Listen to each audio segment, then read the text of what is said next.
আসসালামু আলাইকুম। আজকে আপনাদেরকে একটা বিষয় সম্পর্কে সচেতন করব। যে বিষয়টা হলো এই যে চোরাই মোবাইল ব্যবহার নিয়ে। আজকে আমি একটা ব্যক্তির কাছে আসছি, এখানে আমার একটা মোবাইল হারানোর একটা জিডি রেফারেন্স, যেটা হলো এই ব্যক্তির কাছে। এই ব্যক্তির নাম নুরুল হক। উনি আজ থেকে প্রায় 3-4 মাস আগে একটা ওনার নর্মাল একটা বাটন মোবাইল ভিতরে সিম সহ হারিয়ে ফেলছিল। ওনার পেশাটা হচ্ছে, তার পেশাটা বলি, ওনার পেশাটা হচ্ছে উনি স্ক্র্যাপের দোকানে চাকরি করেন। অর্থাৎ ওই যে ভ্যান গাড়ি দিয়ে গ্রাম থেকে স্ক্র্যাপ কালেকশন করে সেটা দোকানে দেন। তো উনি স্ক্র্যাপ কালেকশন করার সময় যে ওনার ফোনটা উনি যে হারিয়ে ফেলেন। বুক পকেটে ফোনটা ছিল, একটা বাটন মোবাইল, এই ফোনটা উনি হারিয়ে ফেলেন। তো যার কারণে ওই ফোনটার ভিতরে একটা সিম ছিল, ওনার ব্যবহৃত একটা সিম ছিল। ওই সিমটা আজ থেকে প্রায় 4 মাস আগে যে মোবাইলটা সহ হারিয়ে ফেলেন। তখন উনি আর এই যে সিমটা সম্পর্কে ওনার কোনো আর তদবির ছিল না, সিমটা ওঠানো নয়, তিনি সে এইভাবেই চলাফেরা করতেছেন। তো ওই সিমটা, ওনার যে ব্যবহৃত যে সিমটা, ওই মোবাইলটা হয়তো বা কোনো ব্যক্তি পাইছেন। তো ওই ব্যক্তি আবার ওনার যে সিমটা ছিল ওই সিমটা ব্যবহার করতেছেন হয়তো বা একটা স্মার্টফোনে। যে স্মার্টফোনে ব্যবহার করতেছেন ওই ব্যক্তির ওই ফোনটা ছিল একটা চোরাই মোবাইল। তো ওই ফোনটা আমরা আসলে ওই তথ্য প্রযুক্তির মাধ্যমে আমরা ট্র্যাক করি ওই নাম্বারটা, যে ওই আইএমইটা, ওই চোরা মোবাইলের আইএমইটা আমরা ট্র্যাক করি। তো চোরা মোবাইলের আইএমই ট্র্যাক করতে গিয়ে আমরা ওনার নামে রেজিস্ট্রেশনকৃত যে সিমটা, ওই সিমটাকে পাই। তো হয়তো ওনার নাম, ঠিকানা, ছবি সহ সব কিছু আমরা পাওয়ার পরে আমি খুঁজতে ওনার বাড়িতে আসি। তো বাড়িতে গিয়ে খবর নেই যে আসলে এলাকার লোকজন, এবং সে নিজেও বললো, স্বীকারোক্তি দিল যে উনি স্মার্টফোন চালাতে পারেন না, এমনকি উনি স্মার্টফোন কখনো ব্যবহারও করেন নাই। তো আমি জিজ্ঞাসা করলাম ওনাকে যে আপনি যে আসলে যে আপনার নামে রেজিস্ট্রেশন করা এই সিমটা কোথায়?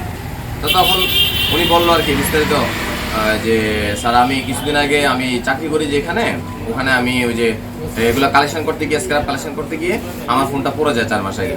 তো এই সিমটা আর আমি উঠাই নি। তো আপনি উঠান নাই কেন?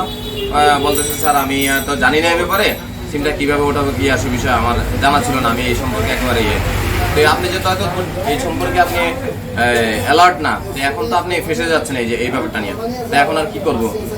খুব গরিব মানুষ আমাকে বলতেছে স্যার এই অবস্থা, আমি আজকের মধ্যে সিমটা উঠে গেলো। এটা বলার উদ্দেশ্য হচ্ছে, আপনাদের নামে যখন একটা রেজিস্ট্রেশন করা সিম আপনারা হারিয়ে ফেলেন, তো এই সিমটা অবশ্যই সাথে সাথে আপনারা রবি অফিস হোক, বাংলা লিঙ্ক অফিস হোক, গ্রামীণ অফিস হোক, সাথে সাথে যোগাযোগ করে আপনাদের আইডি কার্ড সংগ্রহ করে ওই অবশ্যই সিমটা উঠে ফেলবেন। কারণ আপনার সিমটা দিয়ে অন্য কেউ অপরাধ করবে, একটা মার্ডার করবে, ডাকাতি করবে, চুরি করবে, যেটাই করুক, আপনার রেজিস্ট্রেশন করা সিম, আপনার ছবি সহ সবকিছু, তথ্য প্রযুক্তি এখন যোগ সবকিছু চলে আসবে, আপনারা ফেসে যাবেন। তো এই ব্যক্তিটা আসলে একই একটা রাস্তায় ফেসে যাচ্ছিল। তো আমি এখন বুঝাইলাম, উনিও বুঝতে পারে নাই। তো উনি আমার বললাম আমি আজকের মধ্যেই সিমটা উঠে ফেলবো স্যার, আজ দেরি করবো না, এটা আমার ভুল ছিল। তা আপনি একটু বলেন সিমটা কবে হারাইছেন? 3-4 মাস হয়েছে স্যার। কি করতেন আপনি? আমি আজকে আবার ব্যবসা করতে। ব্যবসা করতেন নাকি দোকানে চাকরি করেন? না না স্যার, ওই টাকা নিয়ে ওখান থেকে মাল ওই সদগের কাছ থেকে কিনে ওই দোকানে আয়না দিই। টাকা নিয়ে সদাগরের কাছ থেকে মাল নিয়ে বিভিন্ন জায়গা থেকে কালেকশন করে সেটা ভ্যান গাড়ি দিয়ে না ওরা বুঝিয়ে দেন। আপনার মোবাইলটা কিভাবে পড়লো? আমার মোবাইলটা স্যার ওই কার্টুনগুলো যখন আমার হেলেমেলে হয়ে গেছে, তখন আমি তাড়াতাড়ি লোড করে গেছে, এগুলো বাঁধতেছি আমি। বাঁধার পরে আমি বহুত খুঁজলাম, মোবাইলটা পাইলাম না, টাকাও পড়ে গেছে। তখন মানে টেনশন হয়ে গেছে, তখন স্যার মানে সিমটাও আপনি উঠান নাই?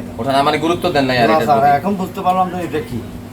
আচ্ছা, এই যে আপনার নামে যে সিমটা রয়েছে, এই সিমটার কারণে আপনার এই সিমটা কেউ পাইছে, মোবাইলটা পাইছে, পাইয়া সেই ব্যক্তি যে মোবাইলে ব্যবহার করতেছে ওই মোবাইলটাই চোরাই মোবাইল, কথা বুঝতে পারছেন?